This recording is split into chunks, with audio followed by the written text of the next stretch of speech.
2026년 1월 13일 화요일 서울 광화문 스튜디오에서 보내드리는 직무의 모든 것. 안녕하십니까? 박주연입니다. 안녕하세요. 김정진입니다. 오늘 창밖 날씨가 유독 쌀쌀하네요. 그러게요. 근데 저희가 오늘 두 번째 녹음이라 그런지 스튜디오 안은 아주 후끈합니다. 맞아요. 열기가 좀 있네요. 벌써 저희가 8번째 이야기인데 이제 좀 적응이 되시는 것 같아요. 그럼요. 처음엔 카메라만 봐도 막 어색했는데 하다 보니까 요령이 생기는 것 같아요. 이젠 재밌는데요? 아, 다행입니다. 제가 오늘 아침에 뉴스를 하나 봤는데 국내 주요 기업들이 새해 경영 전략으로 공급망 관리 고도화 이걸 일제히 내세웠더라고요. 아, 정말요? 네, 특히 인공지능을 써서 수요 예측 정확도를 95%까지 끌어올리겠다. 이런 목표를 발표한 곳도 있던데 마침 오늘 저희 주제랑 딱 맞는 것 같아서 좀 흥미로웠습니다. 맞아요. 그만큼 이제 기업의 생존이랑 성장에 이게 직결된다는 뜻이겠죠? 그렇죠. 그래서 오늘은 많은 분들이 궁금해하셨던 직무, 바로 NCS 국가직무 능력표준 기준으로 공급망 수요 계획에 대해 깊이 있게 한번 파헤쳐 보겠습니다. 좋습니다. SCM 직무를 준비하는 취업준비생부터 이제 막 실무에 투입돼서 용어 하나하나가 좀 낯선 신입사원분들까지. 네. 그래서 수요 계획이 정확히 뭐고 회사에서 어떻게 쓰이나요? 하는 그 근본적인 질문에 저희가 오늘 명쾌한 답을 드리는 게 목표입니다. 개념부터 실무에서 바로 써먹을 수 있는 그런 예측 모델, 그리고 면접에서 아, 이 친구는 제대로 아는구나 하는 인상을 줄 수 있는 핵심 포인트까지 아주 꼼꼼하게 짚어드리겠습니다. 좋습니다. 공급망 수요 계획. 일단 단어만 들으면 굉장히 거창한데 모든 일에는 시작이 있겠죠. 역시 수요 예측부터 시작해야 할까요? 이게 왜 그렇게 중요한가요? 음, 기업의 모든 활동을 하나의 오케스트라라고 비유한다면요. 네. 이 수요 예측은 지휘자의 첫 번째 지휘봉 사인 같은 거예요. 아, 첫 사인. 네. 앞으로 우리 제품이 얼마나 팔릴지, 이 숫자가 나와야 그걸 기준으로 생산팀은 몇 개를 만들지, 구매팀은 원자재를 얼마나 살지, 마케팅팀은 광고 예산을 얼마나 쓸지. 모든 것들이 다 결정되겠네요. 그렇죠. 인사팀은 인력을 몇 명이나 더 뽑을지 이런 걸 결정할 수 있거든요. 이 첫 단추가 잘못 끼워지면 모든 계획이 그냥 다 어긋나 버리는 거죠. 아, 모든 계획의 기준점이자 출발선이다 이런 말씀이시군요. 맞습니다. 그럼 그 예측이라는 게 기간에 따라 좀 다를 것 같아요. 내일 당장 얼마나 팔릴지랑 내년에 얼마나 팔릴지는 결이 완전 다를 텐데요. 정확해요. 그래서 실무에서는 예측 기간을 명확히 구분해서 씁니다. 보통 1개월에서 3개월 이내를 내다보는 걸 단기 예측이라고 하고요. 단기 예측? 네, 이건 당장 다음 주 생산 계획을 짠다거나 매장에 보낼 재고 수량을 정하는 것처럼 아주 구체적이고 실행 중심적인 의사결정에 쓰이죠. 아하. 반면에 3개월에서 길게는 18개월 이상을 내다보는 중장기 예측은 완전히 다른 목적으로 사용됩니다. 예를 들면 어떤 것들이 있을까요? 내년에 신규 공장을 지을지 말지. 와, 규모가 크네요. 그렇죠. 아니면 새로운 제품 라인을 시장에 출시할지, 아예 새로운 국가에 진출할지 같은 아주 무거운 전략적 결정을 내릴 때 필요하죠. 단기 예측이 운영의 영역이라면 중장기 예측은 전략과 투자의 영역이라고 보시면 쉽습니다. 알겠습니다. 그럼 제일 궁금한 부분인데 그 예측은 대체 어떻게 하는 건가요? 뭐 그냥 감이 좋다고 할 수 있는 건 아닐 텐데요. 아, 물론이죠. 크게 두 가지 접근법이 있습니다. 과거 데이터가 있느냐 없느냐, 이게 가장 중요한 분기점이에요. 아, 데이터의 유무. 네. 먼저 과거 판매 데이터가 전혀 없는 경우, 예를 들어서 세상에 없던 혁신적인 신제품을 출시한다고 해보죠. 네. 이때는 정성적 방법, 즉 전문가의 주관적인 판단이나 시장 반응을 통해 예측할 수밖에 없습니다. 아, 숫자가 없으니까 사람의 지혜를 빌리는 거군요. 맞아요. 대표적인 기법이 델파이 기법이라는 건데요. 여러 분야 전문가들한테 익명으로 설문을 여러 번 반복하면서 의견을 한 방향으로 수렴해 나가는 방식이에요. 아, 여러 번 물어보는 거군요. 네. 시간이 좀 걸리지만 집단 지성을 활용해서 꽤 신뢰도 높은 결과를 얻을 수 있죠. 그 외에도 특정 분야 전문가 몇 명의 의견을 구하거나 잠재 고객들 대상으로 직접 시장 조사를 하는 방법도 이 정성적 예측에 포함됩니다. 그럼 대부분의 회사처럼 과거 데이터가 있는 경우는요? 이쪽이 훨씬 더 많을 것 같은데요. 그렇죠. 과거 데이터가 있다면 드디어 통계와 모델의 영역으로 들어오는 거죠.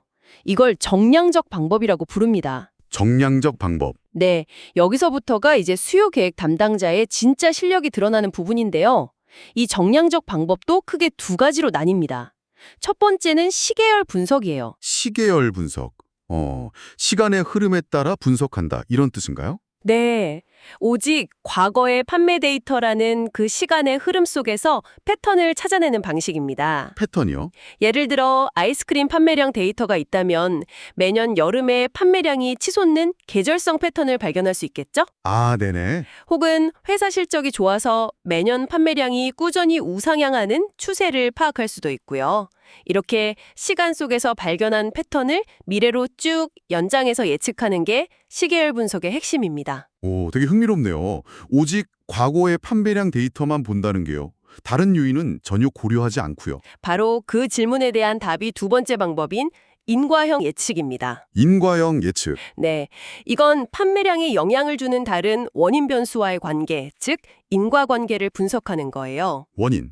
예를 들면 어떤 게 있을까요? 예를 들어 TV 광고비를 1억 원 더 쓰면 판매량이 몇 개나 더 늘어날까? 아하. 또는 경쟁사가 가격을 10% 내리면 우리 제품 판매량은 얼마나 줄어들까? 같은 질문의 답을 찾는 거죠. 광고비, 가격, 경쟁사 활동 같은 원인 변수와 판매량이라는 결과 변수 사이의 함수 관계를 통계적으로 모델링하는 회귀 분석이 대표적인 인과형 예측 기법입니다. 개념은 이제 좀 알겠는데 만약 제가 면접에서 아는 수요 예측 모델에 대해 설명해 보세요. 이런 질문을 받으면 방금 말씀하신 시계열 분석이나 회귀 분석 이렇게만 말하면 될까요? 조금 더 구체적인 모델 이름을 대야 임팩트가 있을 것 같은데요. 아주 좋은 질문이에요. 그럴 땐 실무에서 가장 기본이 되면서도 널리 쓰이는 시계열 모델 몇 가지를 예시랑 같이 설명하면 좋습니다. 어떤 게 있을까요? 가장 먼저 단순 이동 평균법을 들 수 있어요. 이동평균법. 그거 주식 차트 볼 때 많이 들어본 용어인데요. 원리는 똑같습니다. 가장 직관적이고 간단한 방법이에요. 예를 들어 지난 3개월, 그러니까 4월, 5월, 6월 판매량이 각각 100개, 110개, 120개였다고 해보죠. 네, 100, 110, 120. 그럼 7월 판매량은 이 세 숫자를 그냥 더해서 3으로 나눈 110개로 예측하는 겁니다. 정말 간단하죠? 네, 진짜 간단하네요.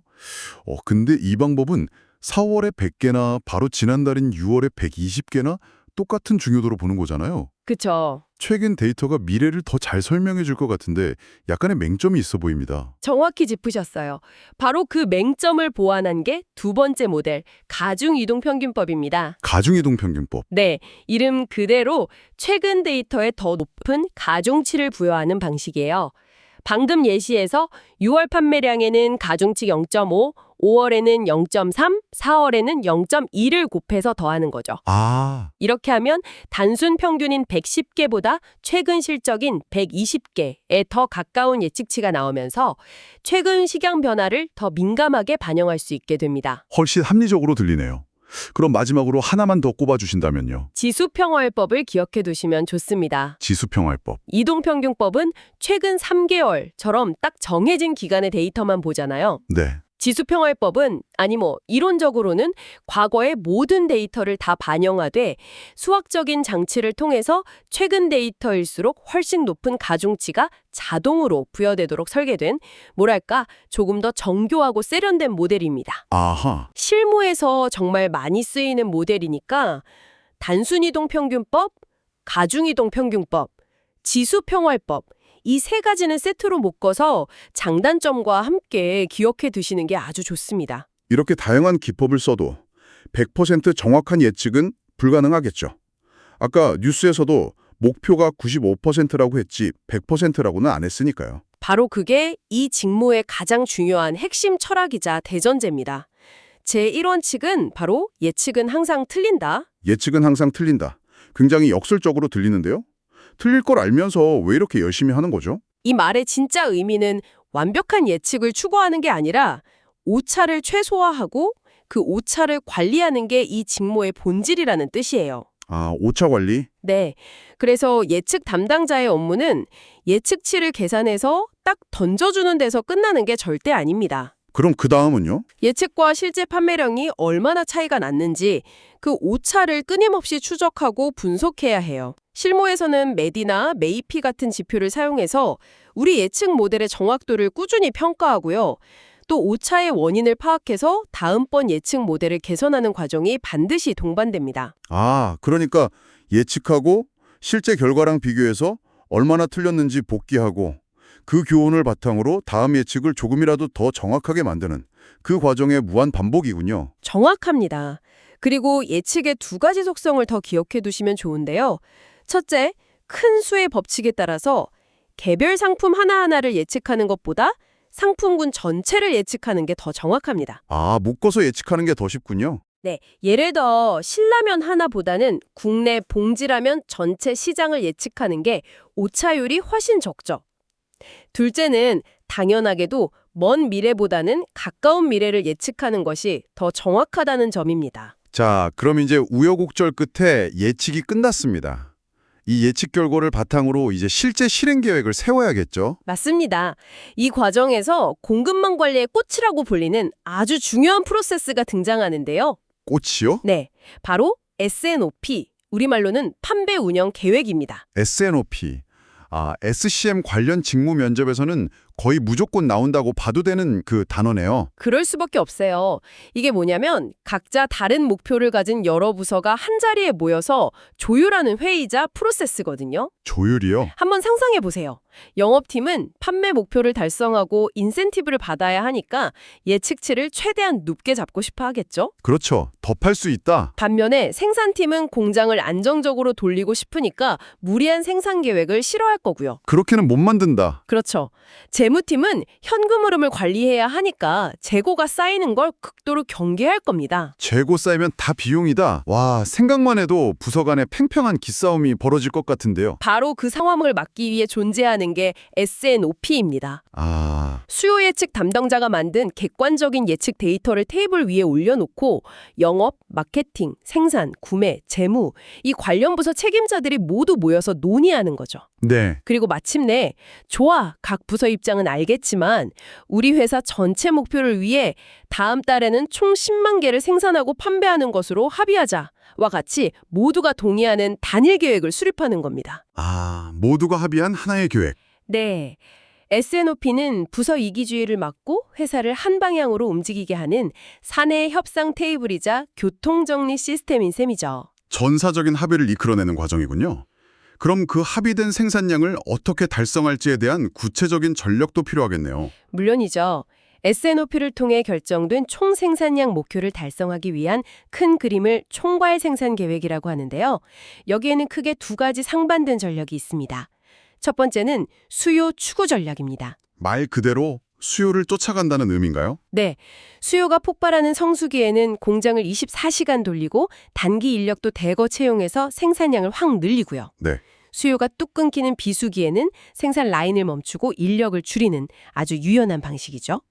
재고를 쌓아둘 필요가 없으니까 재고 비용은 줄일 수 있지만 하지만 고용과 해고가 반복되면서 인건비 부담이 커지고 조직 안정성이 떨어질 수 있다는 치명적인 단점이 있습니다. 그럼 두 번째는 정반대 개념이겠네요. 맞습니다. 생산 평준화 전략입니다. 이건 외구의 수요 변동과 상관없이 우리 공장은 매월 일정한 양을 꾸준히 생산하는 전략이에요. 아, 꾸준하게. 네, 고용이 안정되고 생산 설비 효율을 극대화할 수 있다는 장점이 있죠. 하지만 수요가 적은 비수기에는 팔리지 않는 재고가 창고에 계속 쌓이게 되니까 그 재고를 보관하고 관리하는 비용 부담이 어마어마하게 커질 수 있습니다. 예를 들면 계절성이 아주 뚜렷한 에어컨 같은 제품은 여름 성수기에 맞추어 생산량을 확 늘리는 수요 추구 전략에 더 적합해 보이고, 그렇죠. 반면에 1년 내내 꾸준히 팔리는 라면이나 휴지 같은 제품은 매달 비슷하게 생산하는 생산 평준화 전략이 더 유리하겠군요. 아주 훌륭한 유시입니다. 면접에서 이런 예시를 들어 설명하면 이해도를 확실히 보여줄 수 있겠습니다. 네, 대부분의 기업들은 이 두 전략의 장점만을 취하는 혼합 전략을 사용해서 자사 상황과 제품 특성에 맞는 최적의 생산 계획을 수립합니다. 계획을 아무리 잘 세워도 갑자기 특정 원자재 공급이 끊기거나 예상치 못한 방송에 제품이 나와서 주문이 폭주할 수도 있잖아요. 그럼요. 이런 불확실성에 대비하는 개념이 바로 안전재고 맞나요? 정확합니다. 예측은 항상 틀리고 세상 일은 계획대로만 되지 않기 때문에 이런 수요나 공급의 갑작스러운 변동에 대응하기 위한 최소한의 비상재고, 그게 바로 안전재고입니다. 일종의 보험 같은 거네요. 맞아요. 보험이라고 생각하시면 돼요. 고객이 물건을 사러 왔는데 재고가 없어서 못 파는 결품 상황을 막기 위한 최후의 보루죠. 그럼 그 보험료, 즉 안전재고는 어느 정도로 가져가야 하나요? 무조건 많다고 좋은 건 아닐 텐데요. 재고는 곧 돈이니까요. 물론이죠. 과도한 안전재고는 그대로 기업의 현금을 창고에 묶어두는 셈이니까요. 적정 안전재고 수준을 결정할 때는 크게 세 가지 요소를 종합적으로 고려해야 합니다. 세 가지요. 첫째, 고객 서비스 수준입니다. 우리가 고객 주문의 몇 %까지는 결품 없이 즉시 만족시켜 줄 것인가 하는 목표치예요. 아, 목표치. 네, 이 서비스 수준을 95%에서 99%로 올리고 싶다면 안전재고는 산술급수적이 아니라 기하급수적으로 늘어나게 됩니다. 와, 단 4%포인트 올리는데도 훨씬 많은 재고가 필요하다는 거군요. 두 번째는 뭔가요? 둘째는 리드타임, 특히 리드타임의 변동성입니다. 원자재를 주문해서 공장에 도착하기까지 보통 10일이 걸리는데 어떨 땐 7일 만에 오고 어떨 땐 15일씩 걸린다면 이 불확실성에 대비하기 위해 안전재고를 더 많이 쌓아둬야겠죠? 네, 그렇죠. 마지막 셋째는 수요의 변동성입니다. 우리 예측과 실제 수요의 차이가 크면 클수록, 즉 수요가 널뛰기를 할수록 안전재고는 더 많이 필요해집니다. 이 세 가지 변수를 고려한 통계적 공식을 통해 우리 회사에 맞는 최적의 안전재고량을 계산하고 끊임없이 관리해야 합니다. 알겠습니다. 마지막으로 고객에게 언제까지 배송해 드리겠습니다라고 약속을 하는 것도 수요 계획의 중요한 역할일 것 같아요. 그럼요. 고객과의 약속, 즉 납기 관리는 공급망의 신뢰도와 직결되죠. 이를 위해 실무에서는 ATP, 우리말로는 약속 가능 재고라는 개념을 활용합니다. ATP, 약속 가능 재고. 이건 어떤 개념인가요? 이건 단순히 현재 창고에 있는 재고만 보는 게 아니고요. S&OP를 통해 확정된 미래의 생산 계획까지 모두 고려해서 지금 시점에서 고객의 판매를 약속할 수 있는 재고 수량이 얼마인지를 실시간으로 계산하는 시스템이에요. 아, 예를 들어 현재 재고가 100개뿐이지만 3일 뒤에 200개가 추가로 생산되어 입고될 예정이라면 지금 당장 150개를 주문하는 고객에게 영업사원은 시스템을 보고 네, 3일 뒤에 맞춰드릴 수 있습니다 라고 자신 있게 약속할 수 있는 거죠. 단순히 현재 재고만 보고 지금은 100개밖에 없어서 안 됩니다라고 하는 게 아니라 미래에 들어올 물량까지 가용자원으로 보고 약속을 하는 거군요. 와, 이건 영업팀에게 정말 강력한 무기가 되겠는데요? 맞습니다. 이 ATP 시스템이 잘 갖춰져 있으면 영업사원이 생산 능력도 모르고 무리한 납기를 약속해서 생산팀을 곤란하게 만드는 일을 원천적으로 막을 수 있고요. 네. 고객에게는 정확한 정보를 제공함으로써 신뢰를 쌓을 수 있죠. 결국 수요를 예측하고 전사적으로 계획을 조율하며 불확실성에 대비하고 고객과의 약속을 지키는 이 모든 과정이 톱니바퀴처럼 맞물려 돌아가는 것. 이게 바로 공급망 수요 계획 직무의 핵심입니다. 오늘은 공급망 수요 계획이라는 직무에 대해 정말 깊이 있게 알아봤습니다. 시장을 예측하는 분석가의 역할에서 시작해서 부서 간의 이해관계를 조율하는 S&OP 프로세스를 이끌고 또 불확실성에 대비한 안전재고와 고객과의 약속인 납기까지 관리하는 그야말로 기업의 두뇌이자 신경망 같은 역할을 하는 직무라는 걸 다시 한번 느꼈습니다. 네, 오늘 이야기 나눈 S&OP, 수요 추구 평준화 전략, 안전재고, ATP 같은 핵심 키워드들은 그 개념과 왜 필요한지를 함께 이해해 두시면 면접이든 실무에서든 분명 큰 도움이 될 겁니다. 오늘 나눈 이야기에 대해 더 깊이 있는 원문 자료가 필요하신 분들은 NCS 국가직무능력표준 홈페이지에서 공급망 수요계획 학습 모듈을 직접 찾아보시는 걸 강력히 추천합니다. 오늘 저희가 나눈 이야기의 바탕이 된 아주 훌륭한 자료입니다. 마지막으로 생각해 볼 만한 질문을 하나 던져드리고 싶네요. 오늘 아침 뉴스처럼 최근 AI 기술의 발전으로 수요 예측의 정확도가 놀랍게 향상되고 있습니다.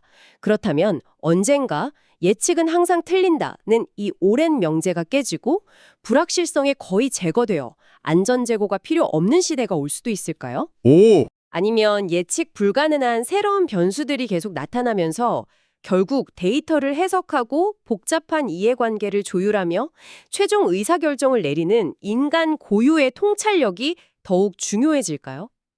이 질문을 여러분께 남겨드리며 오늘 시간 마무리하겠습니다. 오늘도 함께 해주셔서 감사합니다. 지금까지 박주연, 김정진이었습니다.